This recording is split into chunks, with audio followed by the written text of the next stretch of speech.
The war room of the Catherine Empire stretched across half a kilometer of polished obsidian floor.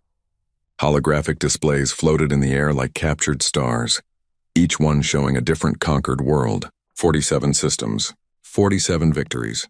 The Empire had never known defeat, and today would mark the beginning of their 48th triumph. Fleet Commander Zalthor stood before the Supreme Council, with his forearms crossed in a gesture of absolute confidence. His scales gleamed under the artificial lights, each one bearing the marks of battles won and enemies crushed. Behind him, the largest holographic display showed a small blue planet orbiting an unremarkable yellow star. Earth. The survey is complete. Supreme Council, Zalthor announced, his voice carrying the weight of certain victory. The humans of Earth are barely beyond their own atmosphere. They have no shields. Their weapons are primitive. They still use kinetic projectiles and chemical propulsion. Their largest warship would not survive a single shot from our smallest frigate. Council member Brikath leaned forward, her 6 eyes studying the data streams. They have achieved spaceflight. They have split the atom. Are we certain they pose no threat? Zalthor's mandibles clicked in what passed for laughter among his kind. Supreme One, they have 12 space stations and perhaps 200 satellites. We have conquered species with 1,000 times their capability. The humans argue among themselves, divided into nearly 200 nations. They cannot even unite their own world. This will not be a war. It will be a harvest. The hologram shifted, showing Earth's cities glowing in the darkness. Their power grids spread across continents like veins of light. The planet was rich beyond measure. Rare metals, diverse biology, water in abundance, and 8 billion humans who would serve the Empire or be eliminated. Supreme Leader Krathanak rose from his throne, his massive form casting shadows across the chamber. He had ruled the Empire for 300 cycles, and in all that time he had never questioned a military assessment. How many ships do you require, Commander? For a world this primitive, 50 would be excessive, Supreme Leader. Zalthor's confidence filled the room like radiation, but we should make a statement. Let the galaxy see what happens to those who possess resources the Empire desires. I request 300 warships. A murmur rippled through the council. 300 ships. It was the largest fleet ever assembled against a Tier 3 civilization. Species far more advanced had fallen to forces a tenth that size. Granted, Krathanak declared. Make it quick. Make it absolute. And Commander, bring me some of these humans alive. I wish to see the species that built such pretty cities before they are put to work in our mines. Zalthor bowed, his heart swelling with pride. This would be the crowning achievement of his career. In a single cycle, perhaps less, Earth would belong to the Empire. His name would be remembered forever as the commander who brought humanity to heel. The fleet assembled in the darkness beyond the Catherine homeworld. 300 vessels ranging from massive dreadnoughts 5 kilometers long to nimble destroyers that could outrun light itself. Each ship bristled with energy weapons capable of glassing a planet. Each crew was trained in the art of subjugation, perfected over centuries of conquest. Zalthor stood on the bridge of his flagship, the Eternal Dominion, and watched his fleet form up in perfect military precision. Behind him, his tactical officer reviewed the invasion plan one final time. The human military is fragmented, the officer reported. They have multiple forces that do not coordinate well. Their largest powers possess nuclear weapons, but these are crude devices that would harm their own planet. Intelligence suggests they will surrender once they see our superiority. And if they don't, asked the ship's second officer, then we demonstrate on one of their cities. The ruins of Paris or New York or Beijing will convince the others. Zalthor's tone was matter-of-fact. He had done this before. The pattern was always the same. Show overwhelming force. Destroy one population center. Accept surrender. Begin exploitation. The fleet entered jump space, tearing a hole in reality itself. The journey to Earth would take 6 weeks. Zalthor spent that time reviewing human culture such as it was. He found them peculiar. They created art and music even in their most impoverished regions. They told stories about heroes who stood against impossible odds. They seemed obsessed with the concept of freedom, whatever that meant to a species that had never known true order. One thing did concern him, though he mentioned it to no one. Humans fought among themselves constantly. Their history was soaked in blood. Wars that killed millions, weapons designed for the sole purpose of killing other humans. They had even developed doctrines for something they called total war, where every resource and every citizen became part of the war machine. But that was against each other, Zalthor reminded himself. Against an external threat, against an enemy from the stars, they would crumble. They always did. Fear was universal. The fleet emerged from jump space at the edge of the Sol system, their arrival lighting up every sensor on every human satellite within range. Zalthor allowed himself a moment of satisfaction as he watched the primitive detection systems light up with alarm. Open all frequencies, he commanded. Broadcast in their dominant languages. The message was simple and had been used 47 times before.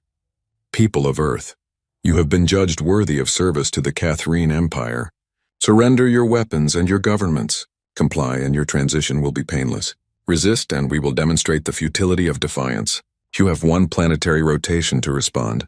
The communications officer looked puzzled. Commander, we are receiving thousands of transmissions.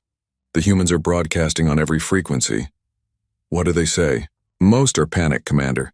But there is one transmission that keeps repeating from multiple sources. It appears to be their official response. Play it. The voice that came through the speakers was human, male, speaking in their language called English. The translation software rendered it instantly. To the Catherine Empire, we have received your message. We decline. Come and try. Silence fell across the bridge. Officers looked at each other in confusion. In 47 conquests, no species had responded with such simple defiance.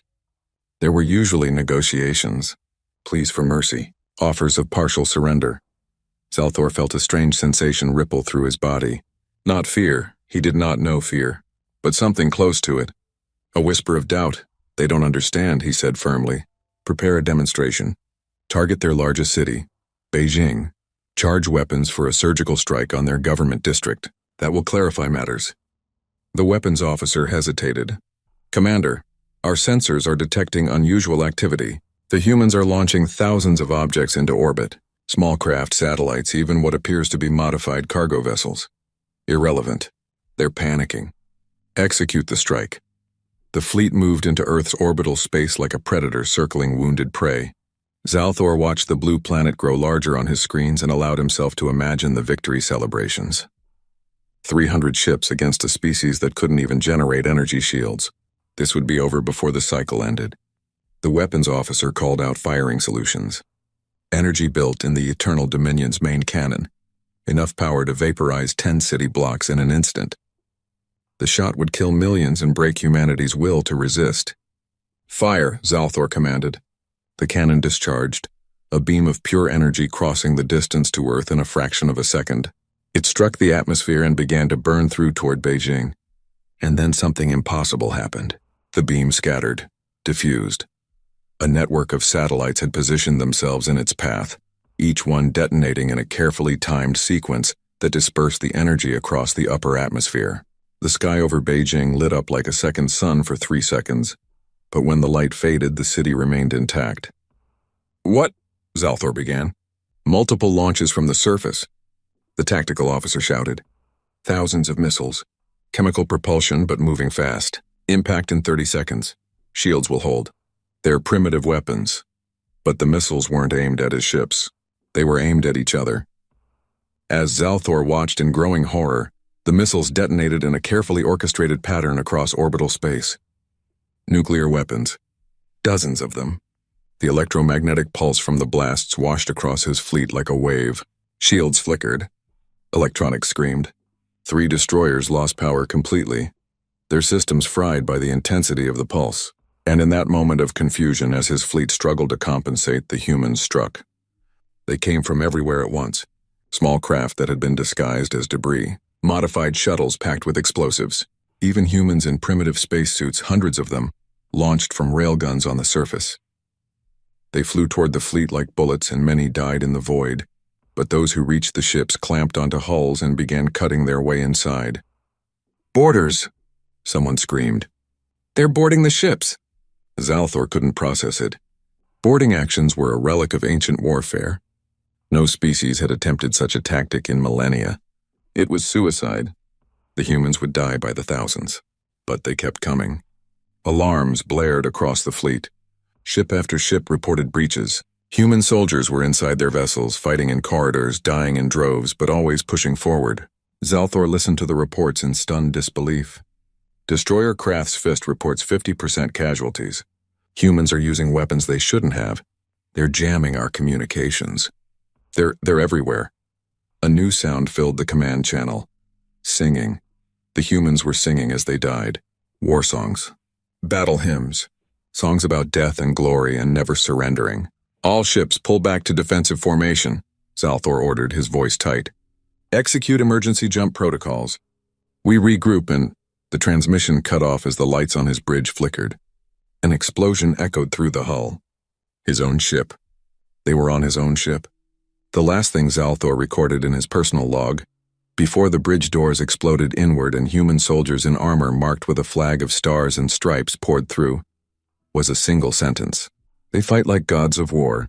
May mercy find us, for we have found none here. The battle raged for 3 days. Of the 300 ships that entered Earth space, none returned to Catherine territory. Some were destroyed. Some were captured. Some simply vanished, their crews dead, their systems corrupted by human cyber weapons that turned their own technology against them. And in the void of space, among the debris of the greatest fleet the Empire had ever assembled, human ships began salvaging the wreckage, learning, adapting, preparing. Earth had sent a message to the galaxy. It was written in the burning hulls of 300 warships and the silence of an empire that had finally met its match. The message was simple. We are humanity, and we do not surrender. 3 months had passed since the fleet had entered the Sol system. 3 months of absolute silence. The Catherine Empire's military command center operated around the clock, monitoring every frequency, every quantum channel, every possible method of communication. Nothing came back. No victory reports. No requests for reinforcements. No distress signals. 300 ships and their crews had simply vanished into the void as if they had never existed. Admiral Kreshvin paced the observation deck of the orbital command station, his 3 hearts beating an irregular rhythm of anxiety. He had served the Empire for 200 cycles. He had overseen dozens of conquests. Never, not once, had an entire fleet gone silent. Check the communication arrays again, he ordered for the 100th time. The communications officer, a young Catherine named Telshar, shook her head. All systems are functional, Admiral. The problem is not on our end. There is simply nothing to receive. A fleet does not disappear. Even in defeat, there are survivors. Escape pods. Emergency beacons, something. Kreshvin's claws scraped against the transparent steel of the viewport. Beyond it, the home world of the Catherine turned slowly, beautiful and ignorant of the growing crisis. The Supreme Council had been patient at first. Fleet Commander Zalthor was known for his thoroughness. Perhaps he was simply ensuring complete victory before reporting. But days became weeks and weeks became months. Now the Council demanded answers that Kreshvin could not provide. Prepare reconnaissance drones, he finally commanded. Full stealth configuration. I want them in the Sol system within 2 weeks. And I want answers. The drones were technological marvels, no larger than a human hand, nearly invisible to sensors, capable of faster-than-light travel through microjumps. 20 of them launched in a swarm, each programmed with slightly different search parameters. They would find the fleet, determine what had happened, and return with data. Kreshvin waited. 2 weeks for travel, 1 week for reconnaissance. 2 weeks return. 5 weeks of uncertainty while the Empire held its breath. The first drone returned ahead of schedule. That should have been a good sign. It wasn't. Telshar's face went pale as she processed the incoming data. Admiral, you need to see this. The holographic display activated, showing the Sol system as captured by the drone's sensors. Kreshvin stepped closer, studying the image. At first, everything seemed normal. The yellow star, the 9 planets, the asteroid belt. But then he saw the debris fields. They were everywhere. Massive clouds of wreckage orbiting the 3rd planet, shattered hull plates bearing Catherine military markings, weapons arrays torn from their mountings, entire sections of ships tumbling through the void. The fleet, Telshar whispered. That's our fleet. But it was the close-up images that made Kreshvin's blood run cold. The drone had approached several larger pieces of wreckage, its sensors recording every detail. What it found defied explanation. Hull breaches, but not from energy weapons. These were torn open from the inside. Bulkheads shredded by explosives planted in critical locations. Life support systems deliberately destroyed. And on one piece of wreckage that had once been the command deck of a destroyer, symbols were painted in what analysis confirmed was Catherine blood. The symbols were human letters. They spelled no mercy. What kind of species does this? Telshar asked, her voice trembling. They couldn't have defeated us. They're primitive, the assessment said. The assessment was wrong. Kreshovin forced himself to study the images, though every instinct screamed at him to look away. Send out all the drones. I want every piece of significant wreckage analyzed. I want to know what happened. Over the next week, the remaining drones returned one by one, each carrying more horrifying data than the last. The picture that emerged was not one of battle, but of slaughter. The Catherine fleet had been systematically destroyed, and not by superior technology. One drone had recovered a partial black box from a frigate. The recording was fragmented, damaged by fire and vacuum exposure, but what remained was enough.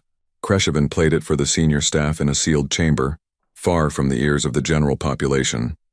Static filled the first few seconds. Then a voice. Commander rank by the tone. Breach on deck 7 through 12. Security teams are not responding. Something is wrong. The humans, they're not fighting like an explosion, screams. Then another voice, younger, terrified. They're inside the ship. How are they inside? We're in space. They should be dead. More explosions. The sound of weapons fire. Then a human voice speaking in their language, raw with aggression. The translation came through cold and mechanical. For New York, for Mumbai, for every person you plan to enslave. The Catherine voice again, now edged with panic. They won't stop. We've killed dozens of them, but they keep coming. They're in environmental systems. They're in engineering. They're... A scream, cut short. Then silence, except for a distant sound. Singing. Human singing. The melody strange and haunting. The recording ended. No one in the chamber spoke for a long moment. Kreshovin replayed the recording, listening carefully to every detail. The humans had boarded the ships. Somehow, impossibly, they had reached vessels in space and fought their way inside, and they had done this not to one ship, but across the entire fleet. What were they singing? Asked one of the tactical officers. Telshar checked the translation database. It's called a battle hymn. Humans have many of them. This one is titled The Marine's Hymn. It's about warriors who fight in air, land, and space. There's a line that translates roughly to, "We have fought in every clime and place where we could take a gun." They're insane, someone muttered. Kreshovin shook his head slowly. No, there's something worse. They're committed. More drones returned with more evidence. One had captured images of the human orbital infrastructure. In 3 months, they had transformed their near-space environment. Stations that had been simple research facilities were now armed fortresses. Salvage Catherine technology was everywhere, already integrated into human systems. They had taken the weapons, the shields, the drives from the destroyed fleet and were using them. The humans were learning. Fast, another recording was recovered. This one from a Catherine soldier's personal device. It showed the interior of a ship's corridor. Human soldiers advanced in tight formation, their movements precise and professional. They wore armor cobbled together from human and Catherine materials. Their weapons were primitive kinetic firearms augmented with captured energy cells. What struck Kreshovin was not their equipment, but their faces. He could see their expressions through the transparent visors of their helmets. They were not afraid. They were angry, focused, determined. And worse, they were coordinated in a way the intelligence reports had said was impossible for humans. They united, Telshar said, voicing what everyone was thinking. The report said they were divided into competing nations, that they could never work together, but they're fighting as one force. Kreshovin accessed the drone data again, looking at the broader patterns. Human military forces from dozens of nations were operating in perfect coordination. Ships with different flags worked side by side. Languages that human couldn't normally understand flowed through translation systems. The threat had unified them in a way nothing else ever had. Find more recordings, he ordered. I need to understand what happened in that first battle. I need to know how we lost 300 ships to a species that didn't even have energy shields. The answer came from the most intact black box, recovered from a ship that had apparently been crippled early in the battle. The recording was nearly complete, and it told a story that would haunt the Empire for generations. The Catherine fleet had approached Earth expecting easy victory. They had fired the first shot, attempting to destroy Beijing as a demonstration. But the humans had been ready. The network of satellites that dispersed the energy beam had been deployed weeks earlier, when the first human telescopes detected the approaching fleet. The humans had known the Catherine were coming. They had watched the fleet cross light years of space, and they had prepared. The nuclear detonations in orbit had been coordinated to create maximum electromagnetic disruption. The boarding parties had launched the moment the Catherine shields flickered.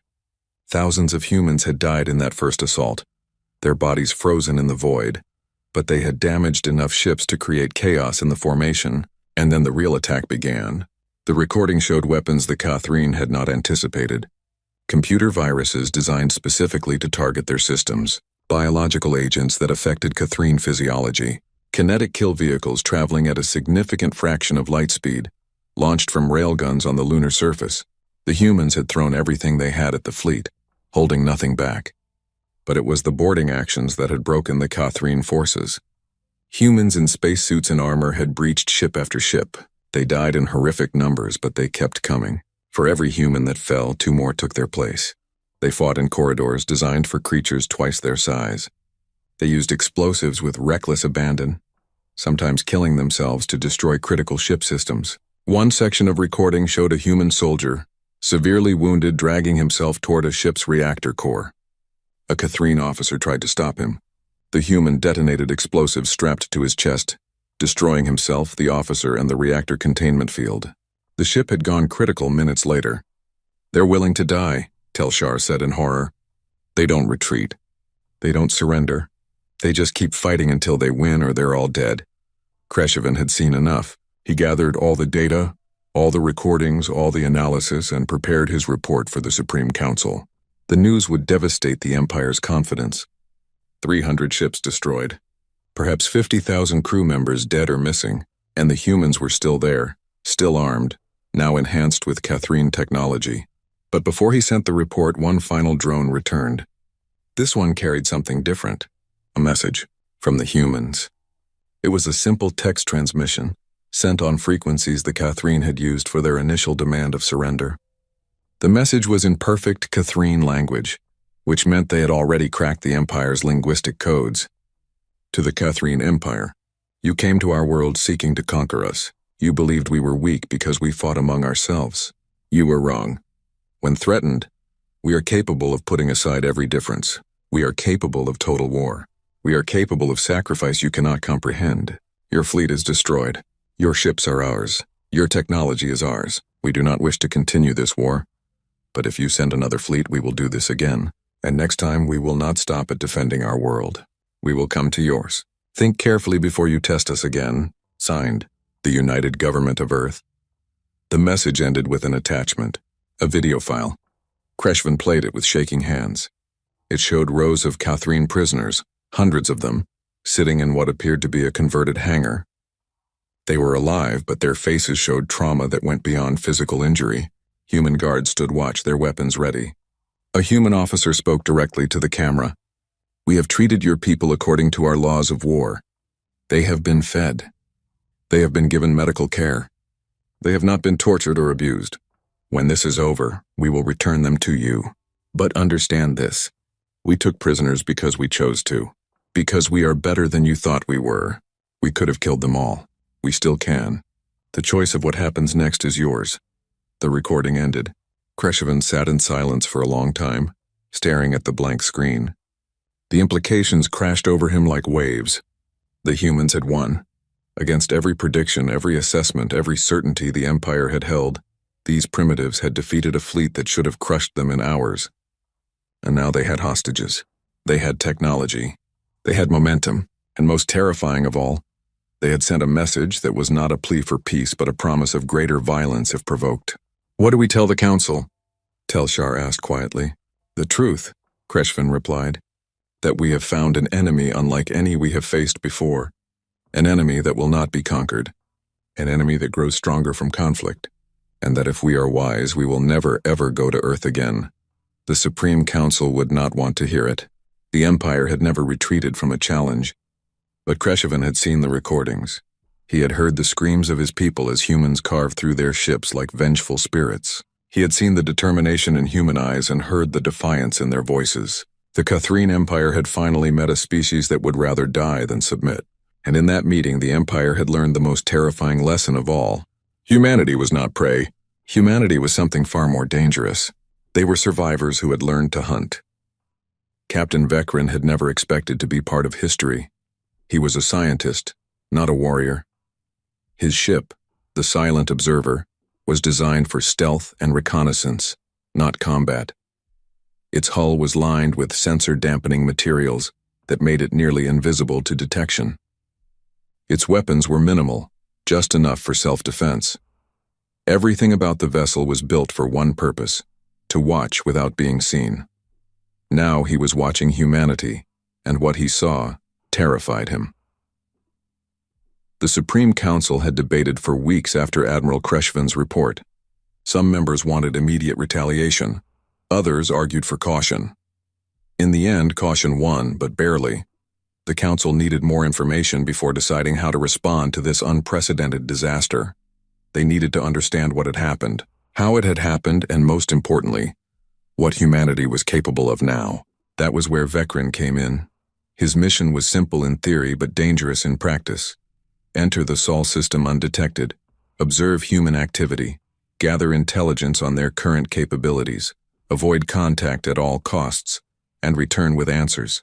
The Silent Observer emerged from jump space at the edge of the Sol system, far beyond the orbit of the outermost planet.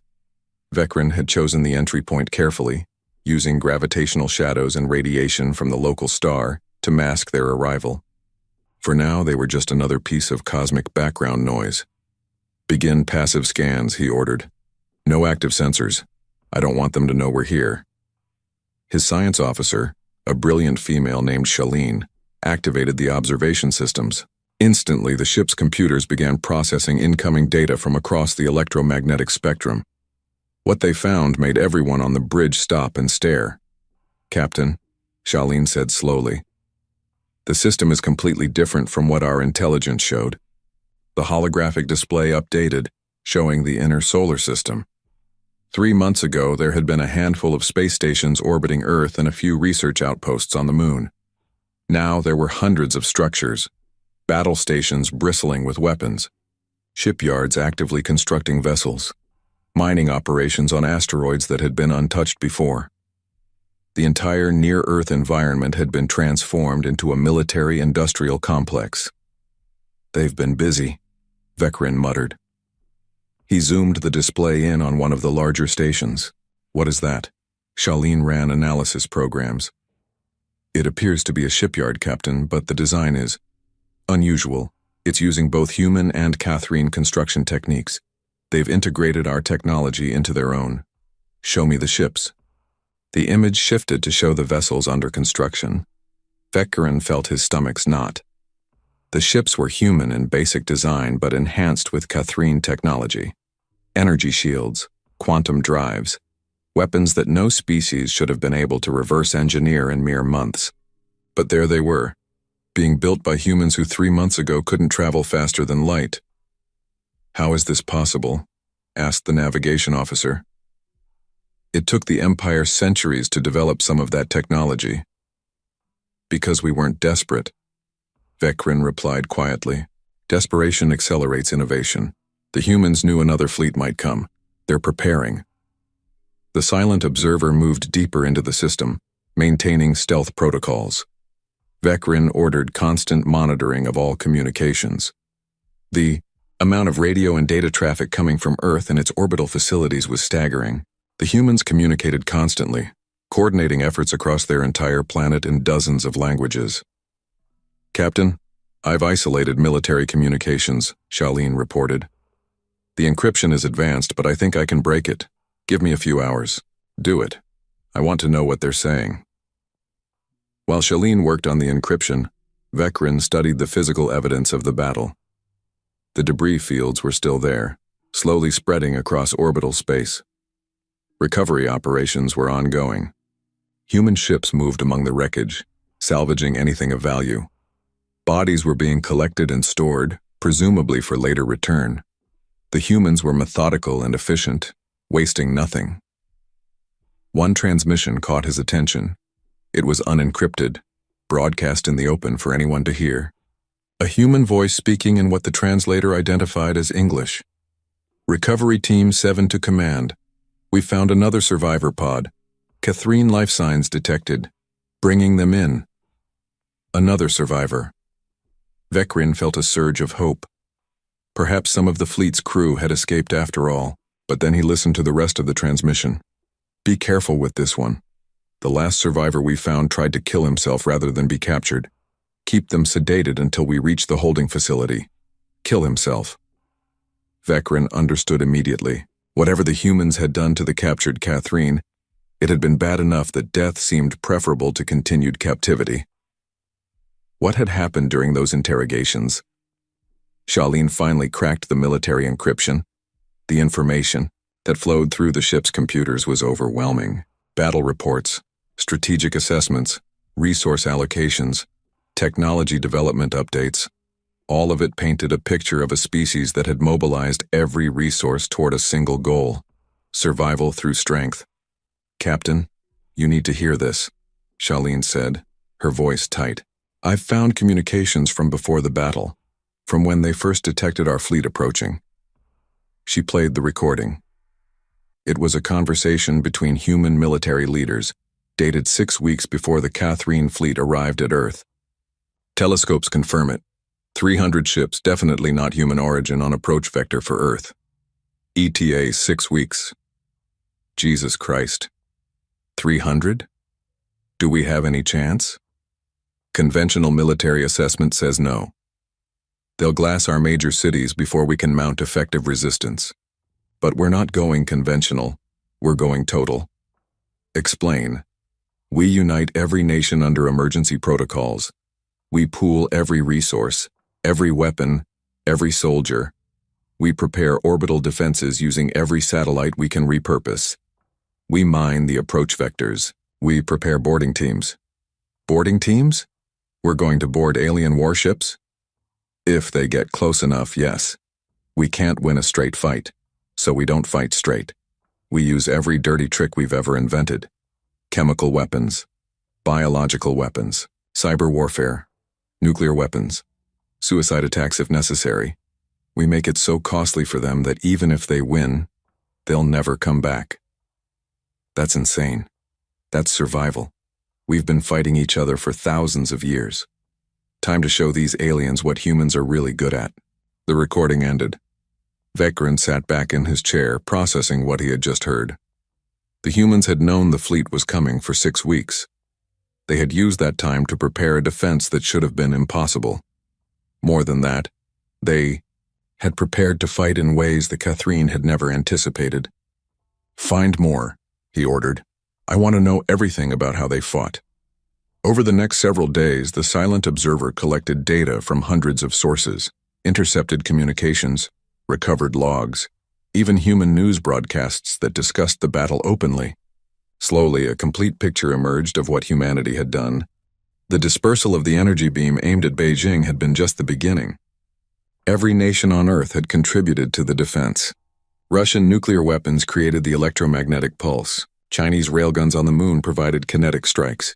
American cyber warfare teams launched virus attacks on Catherine computer systems. European nations coordinated the logistics. African nations provided rare earth minerals for emergency weapon production. Asian manufacturing centers worked around the clock to produce equipment. But it was the boarding actions that had decided the battle. Humans had trained for weeks on how to breach a spaceship in zero gravity. They had studied every piece of intelligence about Catherine anatomy to find weak points. They had designed weapons specifically to penetrate Catherine armor.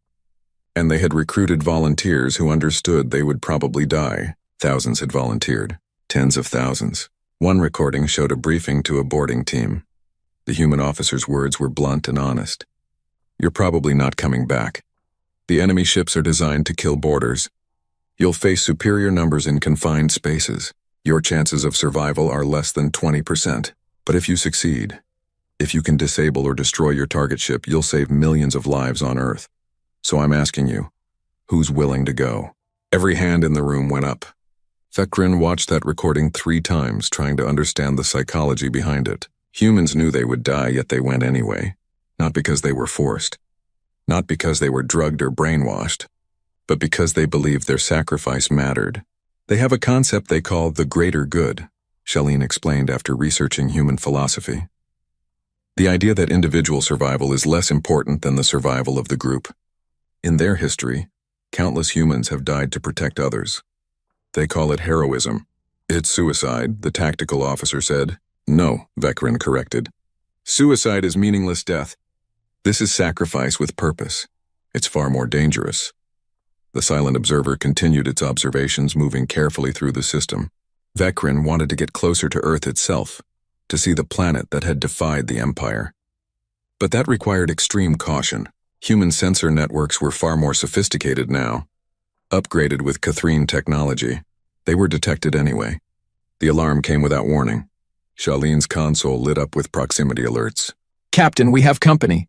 3 human ships, they've changed course to intercept us. That's impossible. We're in full stealth mode. Apparently it's not impossible anymore, Captain. They're hailing us. Vekrin's hearts raced. Being detected meant potential capture or destruction. But he had to know. Put it through. The human voice that came through the speakers was calm and professional. Unknown vessel. This is Earth Defense Cruiser Defiant. We know you're there. Power down your weapons and prepare to be boarded for inspection or we will fire. You have 60 seconds to comply. The Defiant. Vekrin pulled up information on the ship. It was one of the new hybrid vessels, human frame with Catherine systems. Fast, well-armed, and closing rapidly. How did they find us? He demanded. Charlene was frantically analyzing sensor data. They're using a detection method we haven't seen before. It's based on quantum field fluctuations. They must have developed it from captured technology. Captain, our stealth systems are useless against it. Vekrin made a decision. They had learned enough. Staying meant capture, and he had no illusions about what human interrogation would be like. Prepare emergency jump. Get us out of here. Jump drive needs 2 minutes to charge. Then buy me 2 minutes. Evasive maneuvers. The silent observer accelerated, trying to put distance between itself and the approaching human ships. But the Defiant was faster. Much faster. And it wasn't alone. 2 more ships appeared from different vectors, coordinating their approach with military precision. They're trying to box us in, the tactical officer reported. Captain, they're good. Really good. Of course they were. Humans had been fighting each other in 3 dimensions for decades. They understood tactics and strategy in ways that came from hard experience. The Catherine had conquered lesser species. Humans had fought equals. Weapons fire lanced through space. The Defiant was shooting not to destroy but to disable. Precision strikes aimed at the silent observer's engines and communications array. Vekrin felt his ship shudder as a blast clipped the port stabilizer. Jump drive at 80%, Charlene called out. Another hit. Systems alarm screamed throughout the ship. The humans were walking their fire closer, herding the silent observer into a kill box where escape would be impossible. 90%. 95%. The human voice came through again. Final warning. Power down or be destroyed. 100%. Jump drive ready. Go, Vekrin shouted. Reality twisted. The silent observer tore a hole in space and vanished, leaving the human ships behind. The jump was rough, poorly calculated, sending the ship tumbling through hyperspace before stabilizers compensated. But they were away. They were safe. Vekrin slumped in his chair, breathing heavily. Around him, his crew worked to assess damage and plot a course back to Catherine space. They had escaped, but barely. And the humans had let them go, Vekrin realized. Those final shots had been warnings, not serious attempts to destroy. The humans could have killed them, but chose not to. A message. They wanted the silent observer to return home. They wanted the Empire to know what they had seen. Get me all the data we collected, Vekrin ordered. Every recording, every intercept, every observation. The Supreme Council needs to see this. What will we tell them, Captain? Charlene asked quietly. Vekrin looked at the retreating image of Earth on his displays. That beautiful blue world that had destroyed an Empire's fleet and emerged stronger from the conflict. He thought about the humans he had observed, their determination, their unity, their willingness to sacrifice everything for survival. "We'll tell them the truth," he said, "that we didn't lose to a primitive species. We lost to a species that has been preparing for war since before they discovered fire. We lost to a species that turns every challenge into a weapon. We lost to humanity. And what should the Empire do now?" Vekrin had no answer to that. The traditional response would be to send a larger fleet, to overwhelm the humans through sheer numbers. But he had seen how quickly they learned, how rapidly they adapted. In 3 months, they had gone from chemical rockets to quantum drives. What would they be capable of in a year? In 5 years? "That's for the Council to decide," he finally said. "But if they ask my opinion, I'll tell them to leave Earth alone. Because the next time we go there, the humans won't be defending their home. They'll be bringing the war to us." The silent observer limped toward home, carrying data that would change everything the Catherine Empire believed about itself and its place in the galaxy. Somewhere behind them, humanity continued building, learning, preparing for whatever came next. The age of easy conquest was over. A new power had emerged, forged in the fire of desperate survival, and that power had a name that would soon echo across the stars: humanity. The Grand Council chamber had never been so silent. Captain Vekrin stood at the center of the massive room, surrounded by holographic displays showing the data his ship had collected from the Sol system.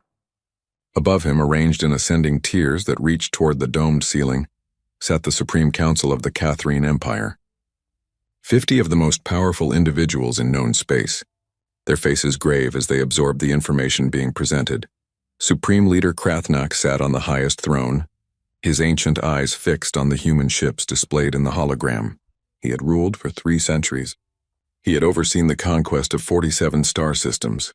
Never in his long reign had he faced a situation like this. "Explain to us again," he said, his voice carrying the weight of absolute authority, "how 300 warships were destroyed by a species that did not possess faster-than-light travel 3 months ago." Vekrin had been preparing for this moment during the entire journey home. He had rehearsed his words, organized his evidence, and steeled himself for the disbelief he would face. The Council would not want to believe that the Empire's greatest fleet had been crushed by primitives. They would look for excuses, for explanations that preserved their worldview, but there were no comfortable explanations. Only the brutal truth. "Supreme Leader, Council members," Vekrin began, "the humans defeated our fleet because we fundamentally misunderstood what kind of species they are. Our intelligence assessments were based on their technological level, but we failed to evaluate their tactical sophistication, their strategic thinking, and most critically, their psychology." He activated the first recording, the one that had been recovered from Fleet Commander Zalthor's ship. The Council watched as human boarding teams carved through Catherine defenses with brutal efficiency. They heard the screams. They saw the carnage. Several Council members shifted uncomfortably in their seats. "The humans knew we were coming 6 weeks before we arrived," Vekrin continued. "Their telescopes detected the fleet while we were still in deep space. They used that time to prepare a defense that exploited every weakness in our tactics." "Impossible," Council member Braycath interrupted. "Our approach was classified. Even if they detected ships, they couldn't have known our capabilities or our intentions." Vekrin had anticipated this objection. They assumed the worst-case scenario and planned accordingly. They prepared for an enemy with superior technology, superior numbers, and hostile intent. And they prepared to fight not a limited war, but what they call total war. He brought up another display, showing human military doctrine. Total war is a concept where every resource, every citizen, every industry is mobilized toward victory. Nothing is held back. No sacrifice is too great. The humans have refined this concept over thousands of years of fighting each other. The next recording showed the human boarding teams being briefed before their mission. The Council watched as volunteers raised their hands, knowing they were accepting near certain death. Vekrin could see the confusion on some Council members' faces. Why would anyone volunteer to die? Human psychology is built around something they call tribalism, Vekrin explained. When threatened from outside, they will set aside internal differences and unite against the common enemy. We attacked Earth expecting to find 200 divided nations. Instead, we found 8 billion humans fighting as one force. Admiral Kreshvin, who had sponsored Vekran's reconnaissance mission, spoke up. Captain, show them the weapons analysis. Vekran nodded and brought up technical data. The humans used multiple attack vectors simultaneously. First, electromagnetic pulse weapons to disrupt our shields. Then kinetic strikes from railguns on their moon. Then cyber attacks specifically designed to exploit vulnerabilities in our computer systems. And finally, massed boarding actions. How did they board ships in space? Another council member asked. They had no spacecraft capable of matching our speed. They didn't need to match our speed, Counselor. They launched humans directly from railguns and rocket platforms. Thousands of them, wearing primitive spacesuits and carrying explosives. Most died in the void, but enough survived to reach our ships. And once inside, they used tactics learned from centuries of urban warfare. Vekran showed footage of humans fighting in the corridors of a Catherine destroyer. They moved in coordinated teams using cover effectively, communicating constantly. They threw grenades around corners and used shaped charges to blow through bulkheads. They were outmatched in size and strength by Catherine soldiers, but they compensated with superior tactics and an absolute refusal to retreat. They took casualties at a ratio of 10 to 1, Vekran said quietly, but they kept coming. For every human we killed, 2 more appeared. They fought in shifts, never allowing our crews to rest or regroup. They sabotaged life support, destroyed power systems, and specifically targeted command and control centers. The council watched in silence as the recordings showed ship after ship falling to human assault teams. Sometimes the ships were destroyed completely. Other times they were captured, their crews killed or taken prisoner.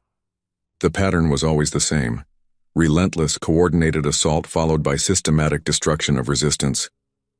Show them the prisoners, Krathnak commanded. Vekran hesitated, then complied. The footage showed Catherine captives in human detention facilities. They were alive and appeared physically healthy, but their eyes held a haunted look that spoke of psychological trauma. Human guards stood watch, but they weren't abusive. They were simply present, a constant reminder of defeat and captivity. We estimate the humans took approximately 500 prisoners, Vekran reported. They have treated them according to their laws of war, which forbid torture and require humane treatment. However, the interrogations were effective. He showed the council records of what the prisoners had revealed under questioning. The humans had learned everything about Catherine military organization, fleet tactics, technological capabilities, and most dangerously, the locations of imperial worlds, all without using physical torture, relying instead on psychological pressure and clever questioning. They recorded everything, Vekran said. Every battle, every interrogation, every moment of our defeat. And they broadcast it, not just to us, but to every species within communications range. They wanted the galaxy to know what happened when someone tried to conquer Earth. He played the human message, the one directed at the Catherine Empire. The council listened as the human spokesman calmly explained that they were ready to return prisoners, ready to negotiate peace, but also ready to continue the war if necessary. The threat was clear: attack again, and we will bring the war to your worlds. Supreme Leader Krathnak was silent for a long moment. Then he asked the question everyone was thinking. What are they capable of now? Vekran brought up the latest observations from the Sol system. In 3 months, they have reverse-engineered our shield technology, our quantum drives, and our energy weapons. They are building warships that combine their tactical doctrine with our technology. Conservatively, within 1 year, they will have a fleet capable of projecting power beyond their solar system. Within 5 years, they could threaten Catherine space. The council chamber erupted in angry voices. Some members demanded immediate retaliation. Others argued for caution. The debate raged until Krathnak raised one massive hand for silence. What is your assessment, Captain? What should the Empire do? Vekran had known this question was coming. He had an entire journey home to consider his answer. As a military officer, he should recommend overwhelming force. As a scientist, he knew what the data showed. Supreme Leader, I believe we face 3 options. First, we could send a larger fleet, perhaps 2,000 ships, and attempt to overwhelm Earth through sheer numbers. But the humans are learning fast. They will adapt to whatever we send. And they have shown they are willing to accept catastrophic casualties to achieve victory. He paused, gathering his courage for what came next. Second, we could attempt a surprise attack using weapons of mass destruction to destroy Earth before they can respond. sterilize the entire planet. But this would require us to commit genocide against 8 billion sentients, and it would make enemies of every species in the galaxy. The humans have already shared their story widely. We would become the villains. And the third option? Krathnak asked. Peace. Negotiate a treaty that acknowledges Earth as an independent power. Return the prisoners as a gesture of good faith. Establish diplomatic relations. The humans have shown they do not seek conquest. They only want to be left alone. If we give them that, if we accept them as equals, we can avoid further conflict. The council chamber exploded again. Accept primitives as equals? Negotiate with species that had humiliated the Empire? It was unthinkable to many council members. The Empire did not negotiate with lesser species. The Empire conquered. But Admiral Kreshevin stood and spoke with the authority of his rank. Council members, we must face reality.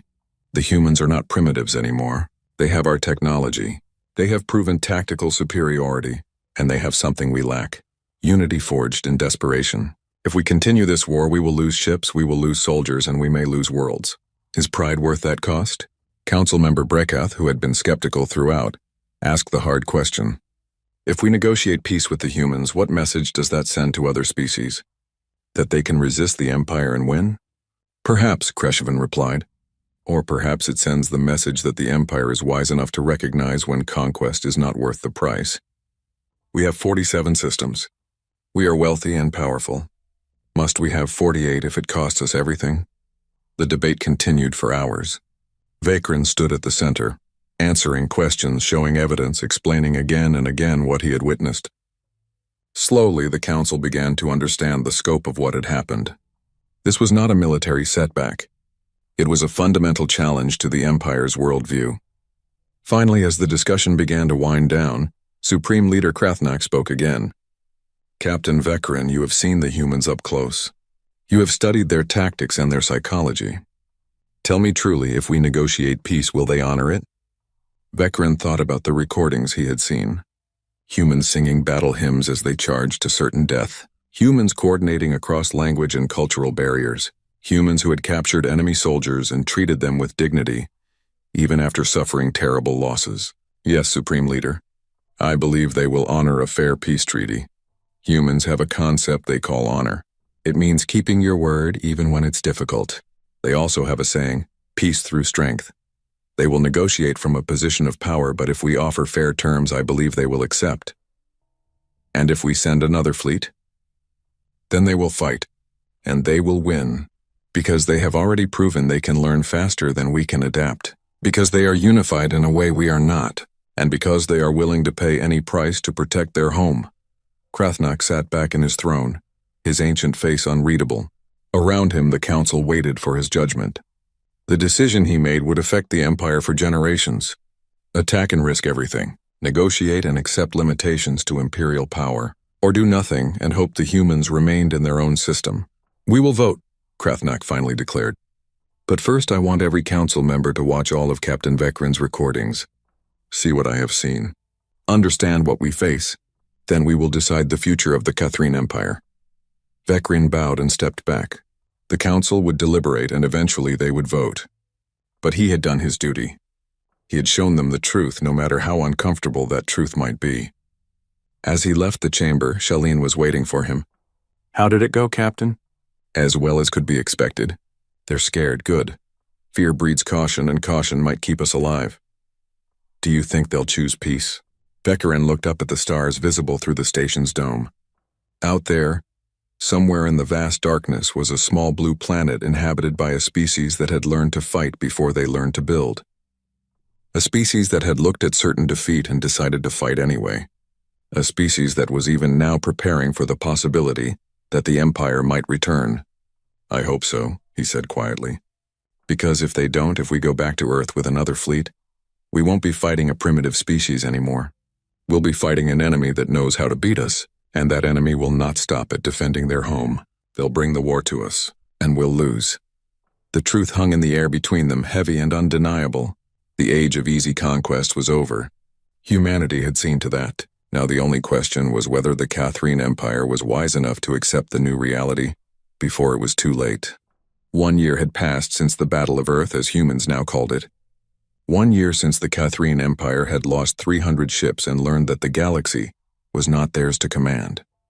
1 year of debate, deliberation, and dawning realization that the universe had changed forever. The Supreme Council had voted narrowly to pursue peace, not because they wanted to, but because the alternative was unthinkable. In the months following that decision, the Empire had watched Earth's development with growing unease. Human ships now patrolled the Sol system with confidence. Human technology advanced at a pace that defied understanding, and human messages to the galaxy spoke of cooperation and mutual defense, not conquest. But the humans had also kept their word. Catherine prisoners had been returned, healthy if traumatized. No human ships had entered Imperial space without permission. The threats had been clear, but the actions had been measured. Earth was extending an olive branch while keeping a sword close at hand. Now representatives from both sides would meet to negotiate terms. The location chosen was neutral space, a system equidistant from both Earth and the Catherine home world. And the humans had made it clear. They would come in force, not to threaten, but to show they could not be intimidated. Admiral Kreshvin commanded the Catherine delegation. His ship, the Eternal Vigilance, was accompanied by 20 escorts, a show of strength but not aggression. He stood on his bridge watching the human fleet emerge from faster-than-light travel, with a mixture of awe and dread. There were 50 ships in the human formation. Each one was different, reflecting the diverse nations that had united to build them.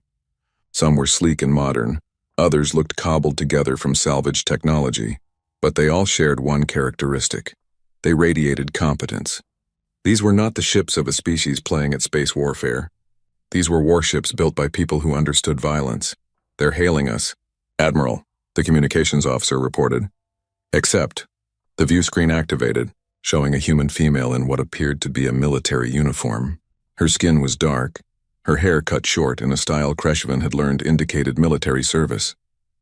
Behind her, the bridge of her ship hummed with activity.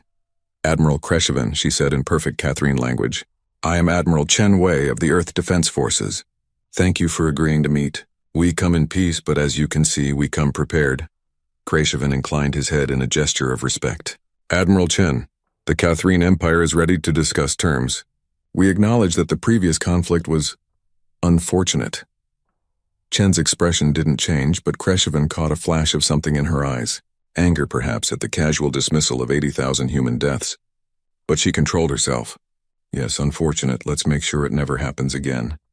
I'm transmitting coordinates for the negotiation station. Shall we proceed? The station was small, built by neutral traders who operated in this region of space. It had conference facilities designed to accommodate multiple species. Kreshvin arrived with a delegation of 10, including Captain Vekrin, who had become the Empire's leading expert on human psychology. The human delegation was the same size, led by Admiral Chen and including diplomats from multiple Earth nations. The first meeting was formal and tense. Both sides presented their positions. The humans wanted several things: official recognition of Earth's sovereignty, return of all Catherine technology and weapons from captured ships, reparations for the attempted invasion, and a non-aggression pact that would bind both parties for at least 100 years. The Catherine Empire's position was more defensive. They wanted assurances that humans would not seek revenge, would not share captured technology with other species, and would not interfere in imperial affairs within existing Catherine space. The negotiations lasted for weeks. Every detail was debated, every clause examined from every angle. The humans were tough negotiators, never accepting vague language or half measures. They wanted everything in writing, everything explicit, everything enforceable. During a break in one session, Kreshvin found himself alone with Admiral Chen on one of the station's observation decks. They stood in silence for a moment, watching the stars. Your people fought well, Kreshvin finally said. Chen turned to look at him. 63,412. That's how many people we lost defending Earth. Soldiers, yes, but also civilians who were in the wrong place when your first strike came. Every one of them had a name, a family, dreams for the future. The weight of those numbers hung in the air. Kreshvin had seen casualty reports before, but humans had a way of making death personal that the Catherine did not share. We lost 48,000 crew members, he replied quietly. Most died in the first 3 days of the battle. Many more are still traumatized from their captivity. We treated them according to our laws, Chen said, her voice sharp. No torture, no abuse. Can you say the same about what your people planned for Earth? Kreshovan could not. The invasion plan had called for systematic enslavement of the human population. Those who resisted would have been eliminated. Those who complied would have been worked until they were no longer useful. It was the Empire's standard approach used on 47 previous worlds. No, he admitted. We cannot. Chen nodded, seeming to appreciate the honesty. Then let me be clear about something, Admiral. We don't want to be your enemies. We don't want to conquer your worlds or enslave your people. We just want to be left alone. But if you ever threaten Earth again, we will not defend. We will attack. We will bring the war to every Catherine world. We will make you feel what we felt when we saw your fleet approach our home. Do you understand? I understand. 1 year had passed since the Battle of Earth, as humans now called it. 1 year since the Catherine Empire had lost 300 ships and learned that the galaxy was not theirs to command. 1 year of debate, deliberation, and dawning realization that the universe had changed forever. The Supreme Council had voted narrowly to pursue peace. Not because they wanted to, but because the alternative was unthinkable. In the months following that decision, the Empire had watched Earth's development with growing unease. Human ships now patrolled the Sol system with confidence. Human technology advanced at a pace that defied understanding, and human messages to the galaxy spoke of cooperation and mutual defense, not conquest. But the humans had also kept their word. Catherine prisoners had been returned, healthy if traumatized. No human ships had entered Imperial space without permission. The threats had been clear, but the actions had been measured. Earth was extending an olive branch while keeping a sword close at hand. Now representatives from both sides would meet to negotiate terms. The location chosen was neutral space, a system equidistant from both Earth and the Catherine home world. And the humans had made it clear. They would come in force, not to threaten, but to show they could not be intimidated. Admiral Kreshovan commanded the Catherine delegation. His ship, the Eternal Vigilance, was accompanied by 20 escorts, a show of strength but not aggression. He stood on his bridge watching the human fleet emerge from faster-than-light travel, with a mixture of awe and dread. There were 50 ships in the human formation. Each one was different, reflecting the diverse nations that had united to build them. Some were sleek and modern, others looked cobbled together from salvaged technology, but they all shared one characteristic. They radiated competence. These were not the ships of a species playing at space warfare. These were warships built by people who understood violence. They're hailing us. Admiral, the communications officer reported. Accept. The view screen activated, showing a human female in what appeared to be a military uniform. Her skin was dark, her hair cut short in a style Kreshovan had learned indicated military service. Behind her, the bridge of her ship hummed with activity. Admiral Kreshovan, she said in perfect Catherine language. I am Admiral Chen Wei of the Earth Defense Forces. Thank you for agreeing to meet. We come in peace, but as you can see, we come prepared. Kreshovan inclined his head in a gesture of respect. Admiral Chen, the Catherine Empire is ready to discuss terms. We acknowledge that the previous conflict was unfortunate. Chen's expression didn't change, but Kreshovan caught a flash of something in her eyes. Anger, perhaps, at the casual dismissal of 80,000 human deaths. But she controlled herself. Yes, unfortunate. Let's make sure it never happens again. I'm transmitting coordinates for the negotiation station. Shall we proceed? The station was small, built by neutral traders who operated in this region of space. It had conference facilities designed to accommodate multiple species. Kreshovan arrived with a delegation of 10, including Captain Vekrin, who had become the Empire's leading expert on human psychology. The human delegation was the same size, led by Admiral Chen and including diplomats from multiple Earth nations. The first meeting was formal and tense. Both sides presented their positions.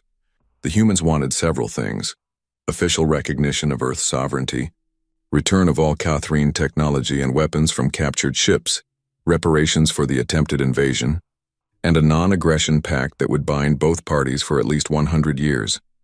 The Catherine Empire's position was more defensive.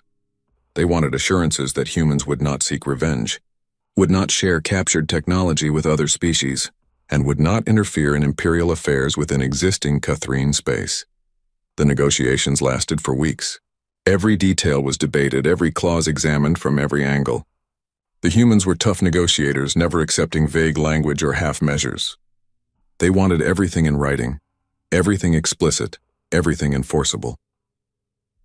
During a break in one session, Kreshovan found himself alone with Admiral Chen on one of the station's observation decks. They stood in silence for a moment, watching the stars. "Your people fought well," Kreshovan finally said. Chen turned to look at him. 63,412. That's how many people we lost defending Earth. Soldiers, yes, but also civilians who were in the wrong place when your first strike came. Every one of them had a name, a family, dreams for the future. The weight of those numbers hung in the air. Kreshovan had seen casualty reports before, but humans had a way of making death personal that the Catherine did not share. "We lost 48,000 crew members," he replied quietly. "Most died in the first 3 days of the battle. Many more are still traumatized from their captivity. We treated them according to our laws," Chen said, her voice sharp. "No torture, no abuse. Can you say the same about what your people planned for Earth?" Kreshovan could not. The invasion plan had called for systematic enslavement of the human population. Those who resisted would have been eliminated. Those who complied would have been worked until they were no longer useful. It was the Empire's standard approach used on 47 previous worlds. "No," he admitted. "We cannot." Chen nodded, seeming to appreciate the honesty. "Then let me be clear about something, Admiral. We don't want to be your enemies. We don't want to conquer your worlds or enslave your people. We just want to be left alone. But if you ever threaten Earth again, we will not defend. We will attack. We will bring the war to every Catherine world. We will make you feel what we felt when we saw your fleet approach our home. Do you understand?" "I understand." "Good. Because there are other species watching this negotiation. Species your empire has conquered in the past. They've contacted us. They want to know if resistance is possible. They want to know if the empire can be beaten. What we do here, what treaty we sign, will send a message to the entire galaxy." Kreshovan felt a chill run through his body. He had not considered the wider implications. If other conquered species saw humans successfully negotiate as equals with the Empire, they might rebel. The Empire's carefully constructed order could collapse. "What message do you want to send?" he asked. Chen smiled, but it was not a warm expression. "That the age of empires built on conquest is ending. That species have a right to self-determination. That those who seek to dominate others will face consequences. Call it the Earth Doctrine." The negotiations continued, but the conversation with Chen had changed Kreshovan's perspective. This was not just about Earth and the Catherine Empire. This was about the future of the entire galaxy, and humans, whether they realized it or not, were positioning themselves as champions of the conquered. Finally, after 6 weeks of intense discussion, a treaty was drafted. The terms were harsh but fair. The Catherine Empire would formally recognize Earth's sovereignty and independence. They would pay reparations in the form of technology and resources. They would agree to a non-aggression pact lasting 200 years. And critically, they would not interfere if other species sought to negotiate similar arrangements. In return, humans would not share captured Catherine military technology with other species, would respect imperial borders, and would return all prisoners who wished to go home. The treaty included a provision for joint scientific research and cultural exchange, suggesting that one day, perhaps, the two species might become allies rather than enemies. The signing ceremony was broadcast across the galaxy. Representatives from dozens of species watched as Admiral Chen and Supreme Leader Krathnak placed their marks on the treaty document. It was a historic moment, the first time the Catherine Empire had negotiated as equals with a species they had tried to conquer. But it was what happened after the signing that truly shocked the galaxy. As the ceremony concluded, Admiral Chen approached the microphone and spoke directly to the assembled representatives and the countless species watching the broadcast. "Today, Earth and the Catherine Empire have chosen peace over war," she said. "But this treaty is about more than just our two peoples. It is a statement of principle. Every intelligent species has the right to determine their own destiny. Every species has the right to defend their home, and every species has the right to say no to conquest." She paused, letting her words sink in. "We know that many of you have suffered under imperial rule. We know that many of you have dreamed of freedom but believed it was impossible. Today we tell you that it is possible. Resistance is possible. Victory is possible. Peace is possible. But you must be willing to fight for it. Earth stands ready to assist any species that seeks to negotiate their independence. We will share our defensive technologies with those who ask. We will stand with those who stand for freedom. The age of easy conquest is over. The galaxy is changing, and humanity will be part of that change. The broadcast ended, but the repercussions were immediate. Within days, 3 species that the Catherine Empire had conquered sent diplomatic messages to Earth requesting assistance. Within weeks, 5 more joined them. The Empire's hold on its territories began to weaken as conquered peoples looked to Earth as an example and a potential ally. Kreshvin watched these developments with a mixture of resignation and respect. The humans had done exactly what he had feared. They had not just defeated the Empire militarily, they had defeated them ideologically. They had shown that resistance was possible and created a coalition of the willing. A message arrived for him from Captain Vekrin, who had returned to Catherine space to resume his research duties. The message was brief but significant. Admiral, the Council is meeting in emergency session. Several outer colonies are demanding greater autonomy. Some are threatening to seek Earth's protection if their demands are not met. The Empire is fracturing. What humans could not do with weapons, they are doing with ideas. I thought you should know. Kreshvin read the message 3 times, then deleted it. He understood now what was happening. The Empire had based its power on the assumption that resistance was futile, that superior technology and numbers would always prevail. Humans had shattered that assumption. They had shown that determination, unity, and willingness to sacrifice could overcome technological disadvantage. More importantly, they had shown that they survived. They had not just defeated the Catherine fleet. They had thrived in the aftermath. They had grown stronger. And that example was more powerful than any weapon. Months passed. The treaty held, though tensions remained high. Human ships began appearing at the edges of Catherine space, not threateningly, but as a constant reminder of their presence. More species negotiated independence or greater autonomy from the Empire. Some even joined together in a loose coalition, with Earth as an informal leader. The galaxy was reorganizing itself around a new principle: mutual defense and cooperation rather than conquest and domination.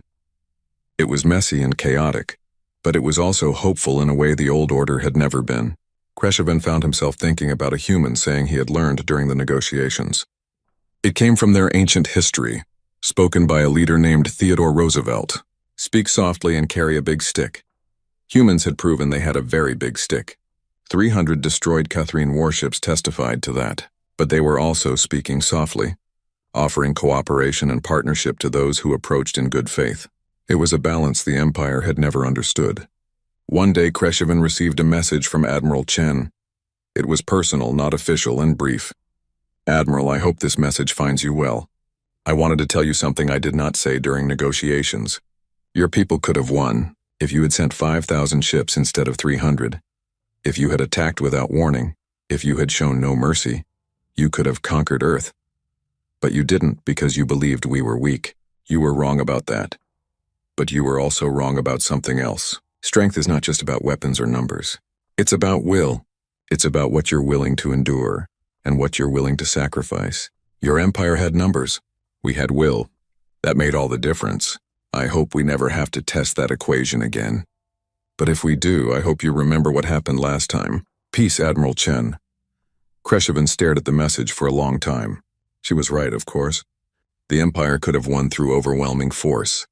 But they had been arrogant, and that arrogance had cost them everything. He composed a reply, carefully choosing his words. Admiral Chen, your words are wise, and I will not forget them. The Empire learned a harsh lesson about underestimating opponents. We will not make that mistake again. But I hope, as you do, that we never need to test ourselves against each other in combat. There is enough universe for both our peoples. Perhaps one day we will be allies rather than former enemies. Until then, I remain respectful of your people and cautious of your capabilities. Admiral Kreshvin. He sent the message and turned back to his duties. The Empire was changing, adapting to a new reality where conquest was no longer simple or safe. Some welcomed the change. Others resisted it.